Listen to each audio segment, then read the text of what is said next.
तो कहानी की शुरुआत में हम मुरे नाम के एक आदमी को देखते हैं जो कि एक हॉल में एक लेक्चर दे रहा होता है। वो यहाँ पर ये बता रहा होता है कि टाइम के साथ में जैसे जैसे एक्सीडेंट्स होते हैं हमें उन्हें एक दूसरे नजरिए से देखना चाहिए। हमें ये देखना चाहिए कि हर एक्सीडेंट के साथ में एक्सीडेंट होने का तरीका कितना ज़्यादा डेवलप हो जाता है। तो मतलब कि दुनिया में कितना ज़्यादा डेवलपमेंट आ रहा है। इसके बाद सीन शिफ्ट होता है जैक की तरफ जो कि उसी कॉलेज में एक प्रोफेसर है। वो यहाँ पर हिटलर के बारे में बहुत ही डीप स्टडी कर रहा होता है और इस बात के लिए वो काफ़ी ज़्यादा फेमस होता है। ये वो वक्त होता है जब लोग हिटलर के बारे में बोलने से डरते हैं, लेकिन वो यहाँ पर ओपनली हिटलर की थ्योरीज को पढ़ाता है।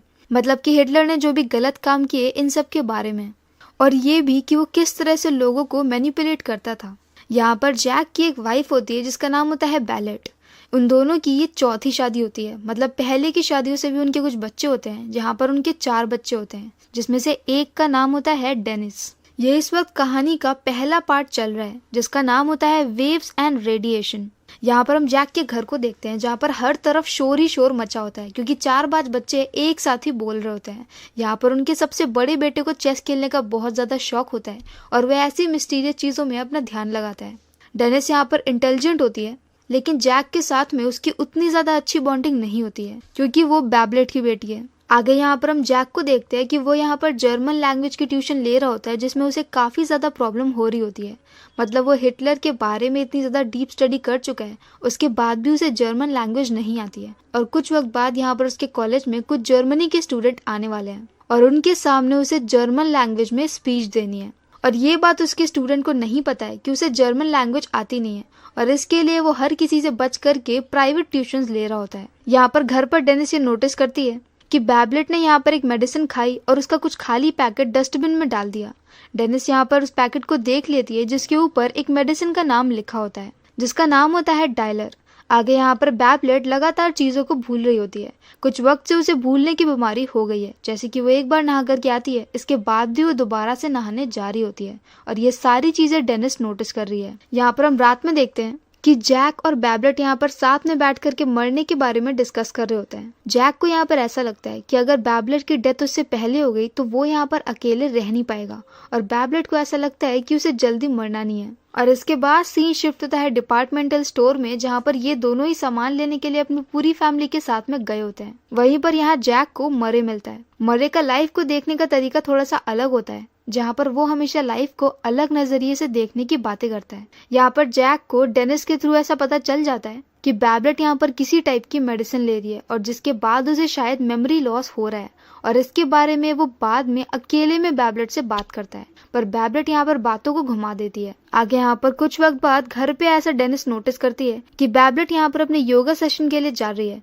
वो यहाँ पर कुछ और लोगों को योगा सिखाती है, लेकिन जिधर से वो नॉर्मली जाती है आज उसने रास्ता चेंज कर दिया है। वो लेफ्ट की जगह राइट साइड से जा रही है और ये देख करके डेनिस को एक बार फिर से शक होता है क्योंकि उसे पक्का पता होता है कि आज उसकी माँ योगा सिखाने के लिए नहीं जा रही है। ये बात वो जैक को बताती है, लेकिन जैक यहाँ पर केयरलेसली इस बात को ऐसे ही टाल देता है। उसे ऐसा लगता है कि हर किसी का कोई ना कोई राज होता है और उसे छिपाए रखने का उसे पूरा पूरा हक होना चाहिए। आगे यहाँ पर जैक को रात में एक सपना आता है जहाँ पर वो अपने आप को मरते हुए देखता है।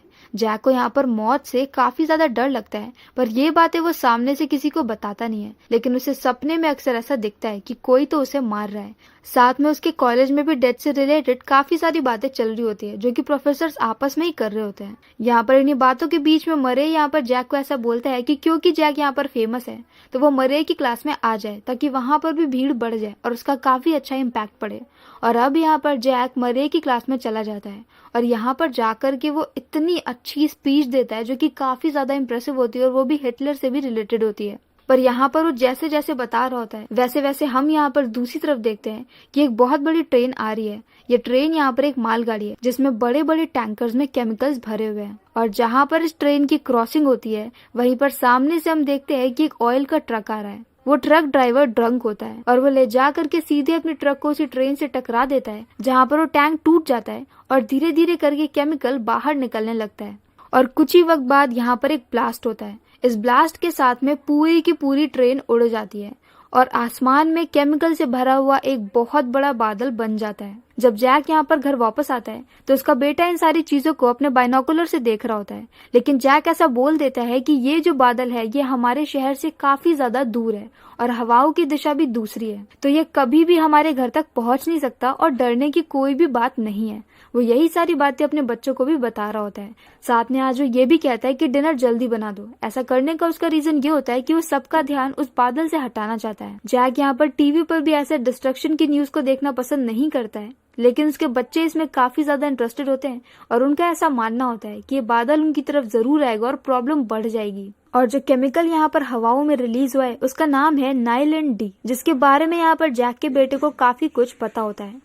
अब जैक तो यहाँ पर आराम से डिनर कर रहा होता है, सभी लोग काफी ज्यादा परेशान होते हैं कि तभी वहाँ पर पुलिस की कार आती है और सायरन बजाते हुए ऐसा अनाउंस करती है कि जल्दी से जल्दी इस पूरी जगह को खाली करना पड़ेगा, क्योंकि किसी भी वक्त बादल यहाँ पर आ सकते हैं और क्योंकि वो केमिकल गैस टॉक्सिक है तो उसके साथ कांटेक्ट में आने वाले की जान भी जा सकती है। अब यहाँ पर जल्दी जल्दी में हर घर के लोग अपनी अपनी कार से निकल जाते हैं और जैक यहाँ पर क्योंकि केयरलेसली बैठा होता है तो वो यहाँ पर अपनी फैमिली के साथ में सबसे लास्ट में निकलता है।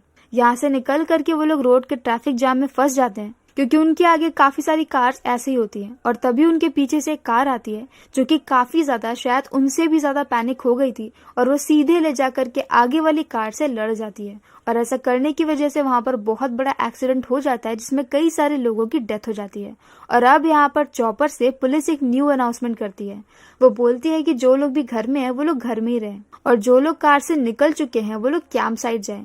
मतलब यहाँ पर केओस इतना ज्यादा फैल गया होता है कि कोई भी सही से सोचता नहीं है और पुलिस भी यहाँ पर सही से डिसीजन नहीं ले पा रही थी। पहले बोलती है कि घर से निकल जाओ और बाद में बोलती है कि घर में ही रहो। अब यहाँ पर जैक अपनी फैमिली के साथ में कार से आगे बढ़ता है, जहाँ पर पैनिक होकर के बैबलेट एक और टैबलेट खा लेती है और डेनाइस उसे देख लेती है।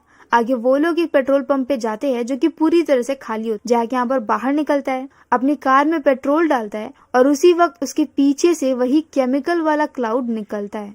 तो मतलब कि जैक भी यहाँ पर केमिकल वाले क्लाउड के कांटेक्ट में आ चुका है, दूर से ही सही। इसके बाद वो लोग यहाँ से कैंप साइड में पहुंच जाते हैं, जहाँ पर काफी सारे लोग काफी ज्यादा पैनिक हो रहे होते हैं। यहाँ पर डेनाइस जैक को ये बोलते हैं कि क्योंकि वो गैस के कांटेक्ट में आ गया है तो उसे अलग जाकर के इस बात की रिपोर्ट देनी पड़ेगी।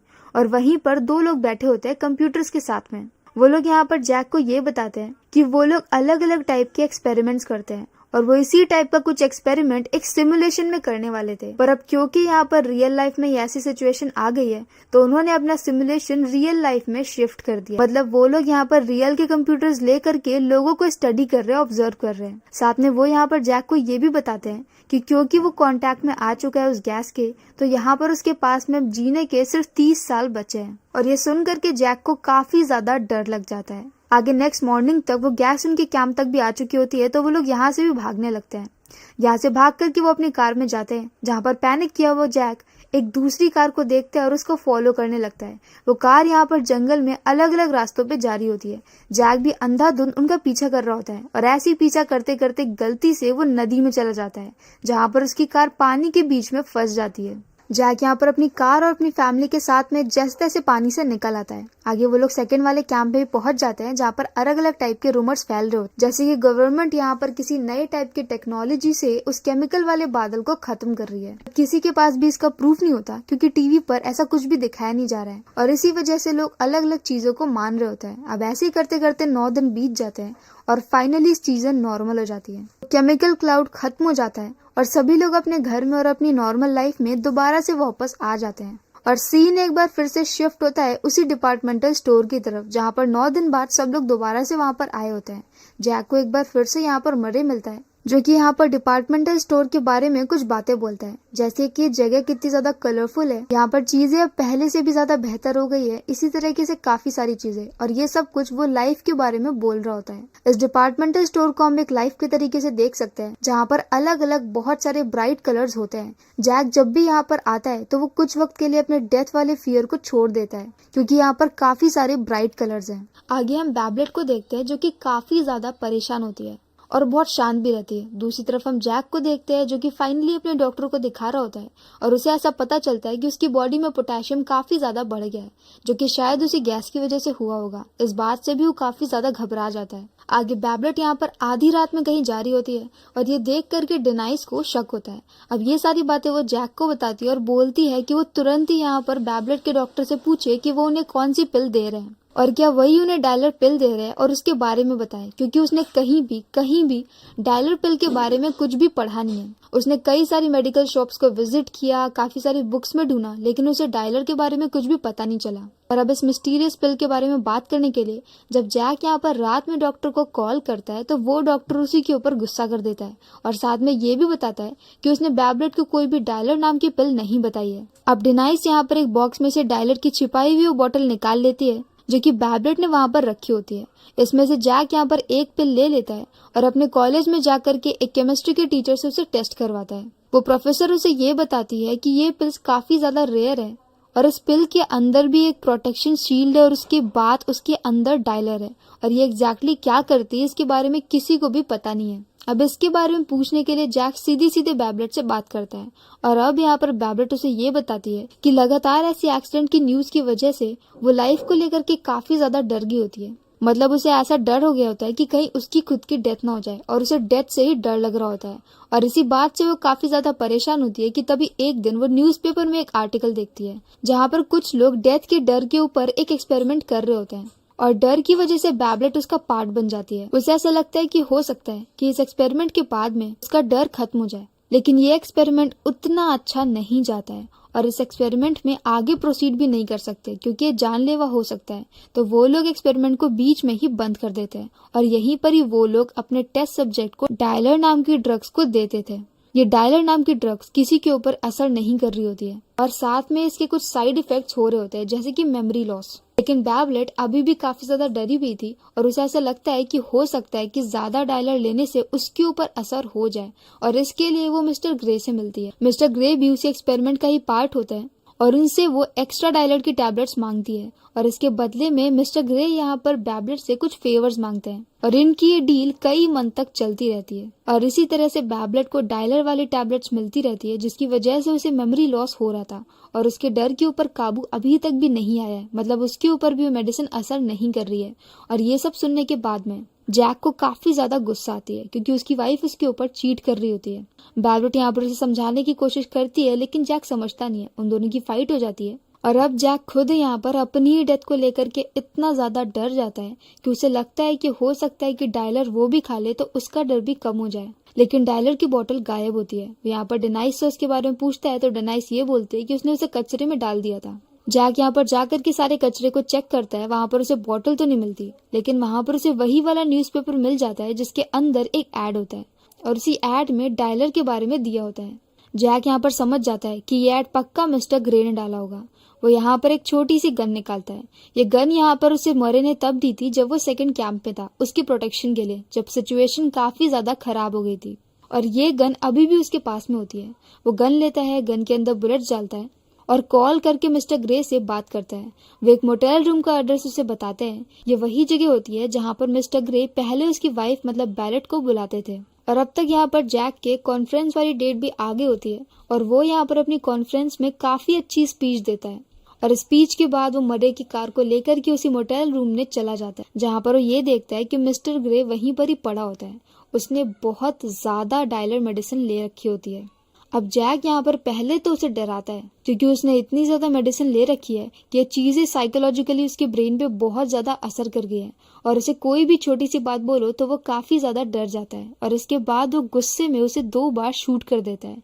फिर वो उस गन को धोता है अच्छे से, अपने फिंगरप्रिंट्स हटा लेता है, उसे पोंछ लेता है और फिर वो गन को मिस्टर ग्रे के हाथ में ही रख देता है। पर जब वो यहाँ से जा रहा था तभी मिस्टर ग्रे को होश आ जाता है और वो तीसरी बुलेट जैक के ऊपर ही चला देते हैं जो कि जैक के हाथ से होते हुए उसकी वाइफ को लग जाती है क्योंकि बैबलेट को भी लग गया था कि जैक यहाँ पर बदला लेने के लिए जरूर आएगा तो वो यहाँ पर जैक को रोकने के लिए आई होती है। अब बैबलेट के पैर में ही बुलेट लगी है और मिस्टर ग्रे भी जिंदा होता है। जैक को अपनी गलती रियलाइज होती है और वो अपनी वाइफ के साथ में मिस्टर ग्रे को लेकर के बाहर आता है और उसे लेकर के हॉस्पिटल में जाता है। ये तीनों यहाँ पर हॉस्पिटल में एडमिट होते हैं और अब यहाँ पर उनसे मिलने के लिए नन आती है। जैक यहाँ पर नन से पूछता है कि क्या वो हेवन में बिलीव करती है और अब नन उसे ये बोलती है कि हेल और हेवन ये दोनों ही चीजें बिलीफ के ऊपर होती है और हम कुछ भी चूज करें इन दी एंड डेथ तो आनी है और इसलिए हमें डेथ से डरना नहीं चाहिए। और उनकी यही सारी बातें सुनने के बाद में फाइनली जैक को रियलाइज होता है कि डेथ एक ऐसी चीज है जिसे वो कभी भी रोक नहीं सकते, वो तो आएगी ही आएगी, इसलिए उन्हें शांति से उसे एक्सेप्ट कर लेना चाहिए। और मौत का डर हमेशा के लिए छोड़ देना चाहिए। ये बात उसकी वाइफ को भी समझ में आ जाती है और यहाँ से वो एक नई शुरुआत करते हैं। उसकी वाइफ समझ जाती है कि गैस के कांटेक्ट में आने की वजह से ऐसा हो सकता है कि जैक की डेथ उससे पहले हो जाए, तो अब जितना भी टाइम उसके पास बचा है वो उसे जैक के साथ में स्पेंड करना चाहिए। और जैक भी समझ जाता है कि डेथ तो आने ही वाली है, तो बैठ करके उसके बारे में डरने से बेटर है कि अपनी लाइफ को एंजॉय कर ले।